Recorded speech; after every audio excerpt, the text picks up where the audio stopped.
I want to discuss more with CNN senior national security analyst Juliet Kayyem. Juliet, good morning. Thanks for being here. We're going to talk about this threats hearing, but this is sort of a strange day because we have spent the last couple of days hearing about immigration and fentanyl and all of these things as the top priorities of this administration. What originally was this hearing kind of supposed to be about with all these security officials?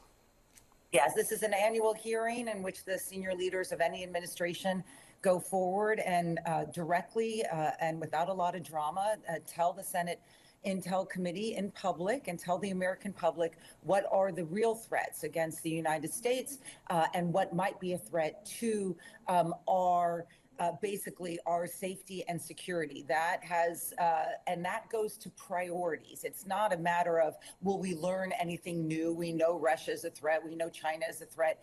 We know that there are dangers out there. It's a question of how the Trump administration officials will prioritize what they're telling the Senate Intel, because then that trickles down in terms of operational focus. Right. And so, they seem to be focused on immigration right now. It's not that it's not an issue. It's just it's not the issue that that threatens America's capabilities as a nation, And then, like Russia or China would. Julia, in the meantime, we've got this news, right, about this breach in security and using this Signal app. What are foreign allies viewing this, right, in terms of security? I know that there have been cuts in cybersecurity on the U.S. side. Put this in context in terms of global threats. Is this a problem? Yes, look. I mean,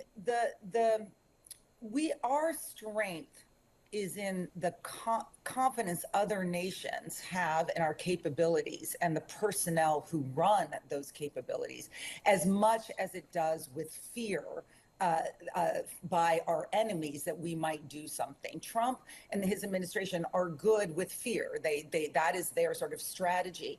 So the biggest challenge, I think, coming out of the Signal hoopla in the last 24 hours relates to the Pentagon and Secretary Hegseth and his sort of disastrous sharing, negligent sharing of the war plans. We base our safety and security on a belief that the Secretary of Defense is qualified and truthful.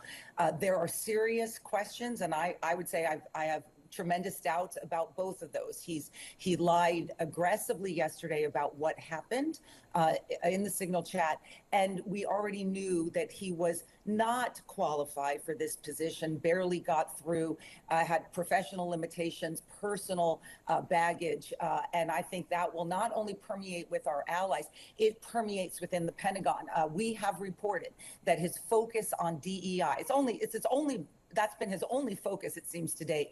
And to purging DEI has a lot of senior Pentagon officials saying this is just a waste of time. And so I do think it damages the Pentagon and therefore damages our safety and security. Can I just better understand this thing you're saying about DEI? Are you talking about what his sort of approach to the job has done within the Pentagon, meaning either trust or dismissal with other people? Like, there's something about the relationships there you're getting at? Yes, I mean, it's the part of it is just making people annoyed that you're taking down websites about Jackie Robinson. But the more important part is this is a serious job, be a serious person. And I think the combination of Hegseth not taking his job very seriously in terms of what his focus is. I looked back, I couldn't find almost anything that he has done or said that didn't relate to some perceived, some purge of perceived DEI throughout the Pentagon, up to the moment in which he shares operational capabilities in the Signal chat room with Jeff Goldberg from The Atlantic on it. It is that lack of seriousness that came to him as he was entering the job. No one thought that he was sort of the best in terms of the Pentagon secretary. That permeates both within, in particular, the Joint Chiefs, the military, and of course abroad. The Joint Chiefs put up a plan to strike Yemen.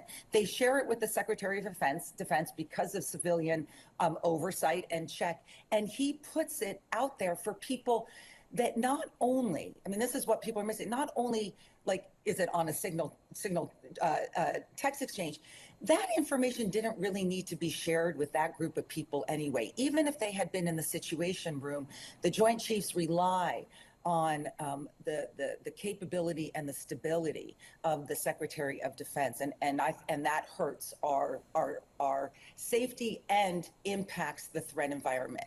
You don't have competency and you don't have truthfulness in the Secretary of Defense. I think this is a bigger story than was he on the Signal chat room.